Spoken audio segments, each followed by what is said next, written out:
Bonjour, nous sommes aujourd'hui en gare de Massy-Palaiseau, qui est un pôle transport important du sud francilien, où se croisent à la fois les TGV, les lignes de RER B et C, la future ligne 18 du métro du Grand Paris et le tram-train T12 qui, depuis décembre 2023, relie Massy et Évry, première et deuxième ville du département de l'Essonne, en moins de 40 minutes. Cette ligne de tram-train s'est substituée à l'ancien projet de liaison tangentielle porté par la SNCF dans les années 90. Et la technologie tram-train a permis d'élaborer un concept de desserte plus proche du territoire et qui aujourd'hui transporte déjà 50 000 voyageurs au quotidien. C'est sans conteste l'Île-de-France qui détient la palme avec à ce jour 5 lignes de tram-train, T4, T11, T12, T13 et T14.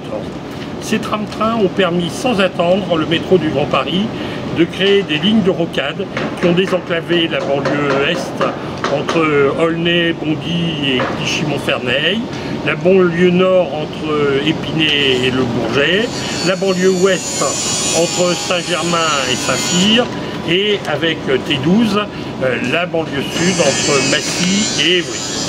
La force des systèmes tram-train, c'est qu'ils circulent à la fois sur le réseau SNCF lorsque celui-ci est nécessaire pour pénétrer au cœur des agglomérations et qu'ils circulent également sur voirie pour permettre de la desserte fine, ce qui offre une excellente rentabilité socio-économique à ces systèmes.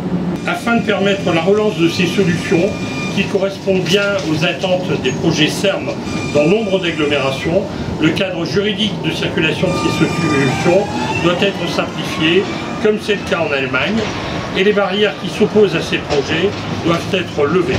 Un cadre européen doit être défini et la conférence Ambition France Transport doit se saisir de ce sujet. Voilà, nous sommes arrivés à Évry-Courcouronnes, qui est la préfecture de l'Essonne, avec ce tram-train T12.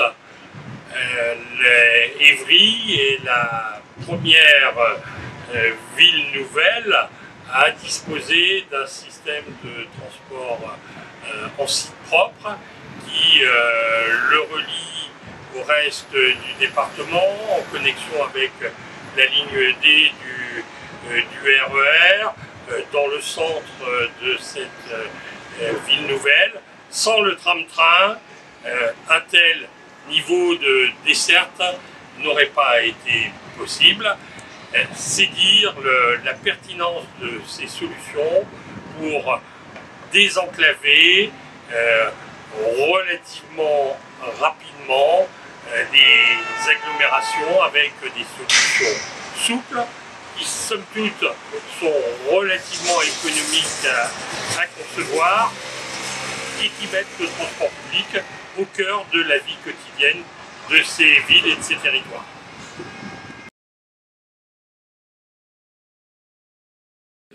Toute une gamme alors qu'on appelle par commodité tram-train ou train léger.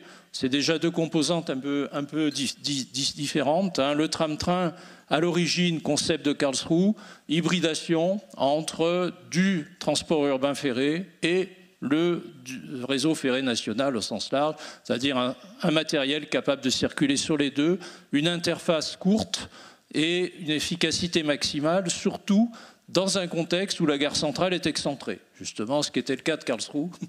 Et il y a eu ensuite d'autres expressions en Allemagne, voire même une en France avec Mulhouse. On en parlera tout à l'heure. Donc l'idée, c'était de croiser le meilleur des deux mondes, la finesse de desserte du tramway et autant que possible la rapidité de desserte sur la partie ferroviaire, sachant qu'en plus ça a permis d'ajouter des points d'arrêt en périphérie, les capacités d'accélération et de freinage du matériel par rapport à un matériel ferroviaire conventionnel permettant d'intercaler des gares. Et donc dans le contexte allemand où il faut qu'il y ait quelque chose, un point d'arrêt pour pouvoir développer de l'urbanisation autour, c'était l'occasion aussi de compléter le chapelet, si on peut dire, le long des axes, et donc de mettre de l'urbanisation nouvelle en situation intercalaire. Voilà. Alors le train léger, c'est un peu différent, des matériels roulants spécifiquement conçus pour des dessertes à arrêt fréquent, mais qui ne quitteront pas, a priori, le réseau ferré national.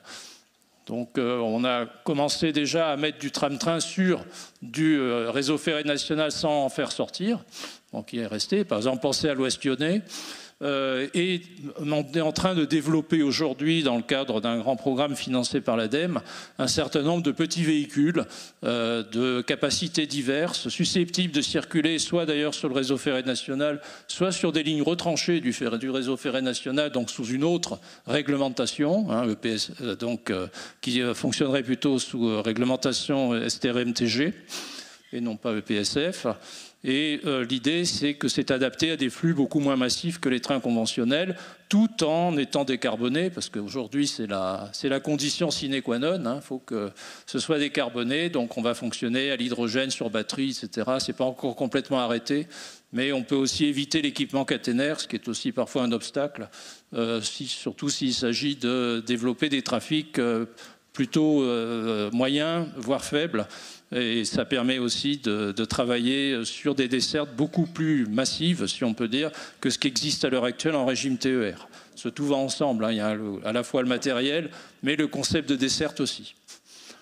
Le concept de Karlsruhe, qui a été inventé par le regretté Dieter Ludwig, je crois qu'il est mort il y a peu de temps, en 1992, c'était dire finalement, il faut trouver un compromis matériel, mais qui permette d'assurer une desserte globale sur l'ensemble d'une étoile ferroviaire, ce qui était le cas à Karlsruhe, ce qui a été repris à Kassel, aussi à peu près dans les mêmes termes, et puis dans d'autres cas, mais simplement sur des faisceaux, sur des parties de réseau, où l'idée, c'était vraiment pas de rupture de charge au contact entre le périurbain, si on peut dire, et l'urbain, et toujours cette idée d'une conception très simple du branchement. C'est-à-dire il n'y a pas un très long raccordement, c'est quelques centaines de mètres, donc c'est judicieusement positionné là où le réseau urbain croise le réseau ferroviaire.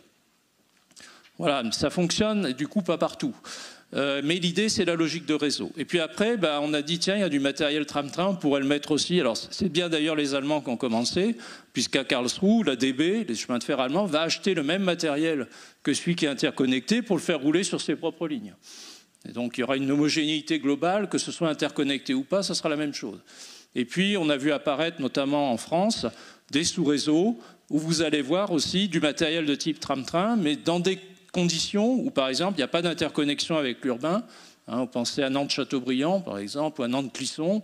Nantes-Clisson, on est sur le RFN, on est sur le réseau ferré national. Nantes-Châteaubriand, c'est une sorte de tiers réseau avec un statut un peu particulier qui n'est officiellement pas connecté au reste et qui croise le réseau urbain en un point, mais qui ne s'interconnecte pas avec le réseau urbain au sens où les rames ne vont pas circuler sur le réseau urbain.